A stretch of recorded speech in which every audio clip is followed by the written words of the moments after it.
Hello everybody, here I am again talking about my books, and this time it's my second book, Villa of Secrets.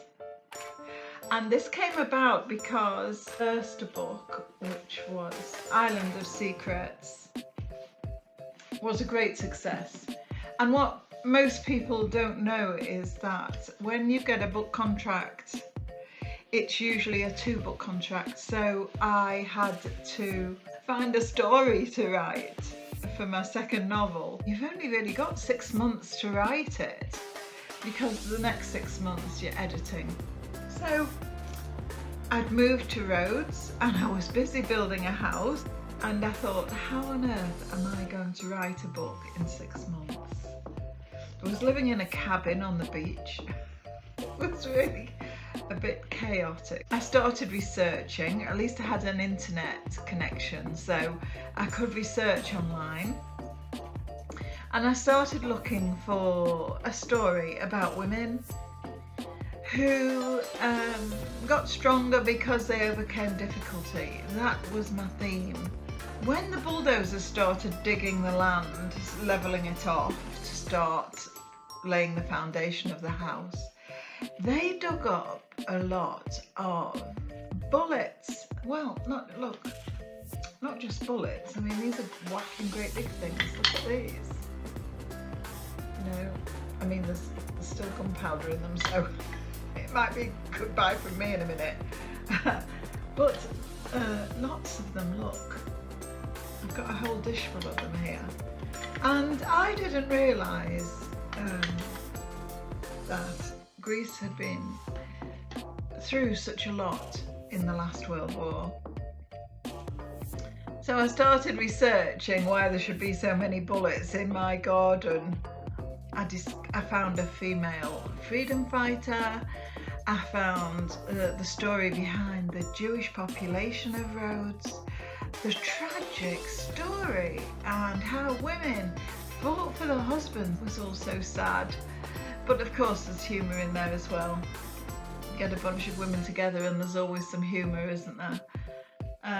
And I went to the Jewish synagogue. We have a synagogue here, and I went there and they had some books for sale, and I found this one, Lucia Capeluto, this one, in the shop adjoining the synagogue. And it's my life in Auschwitz, and it's a testimony. And when I started to read it, I was absolutely shocked. And it inspired me. And when I started researching, I came across a Jewish website that mentioned Rhodes. You know, it just came up when you put certain words in to Google search, and this came up about an Italian who'd been trying to get a door opened in the police station in Rhodes because it contained a great number of documents. Before a month was up, I'd got a story. All I had to do is write it. If you come to Rhodes, go to the synagogue. There's a museum there too, with photographs and everything that happened in Rhodes in 1944, just 10 months before the end of the war. It's really tragic. I mean, it is really, really sad. And you can meet in the synagogue, you can meet somebody who was in Auschwitz. An incredible story. That's how Villa of Secrets came to be. And the blurb on the back of the book goes like this.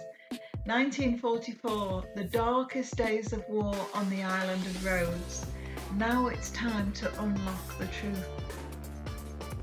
When urgent news from her estranged family calls Rebecca Newmanner back to the beautiful island of her birth, she realises how little she knows of her grandmother and her past. Her Bubba has never spoken of the Nazi occupation, but there have always been whispers. What desperate measures did she take that terrible day when her family was ripped apart?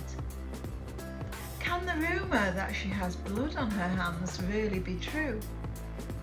What will the discovery of long hidden documents bring to light?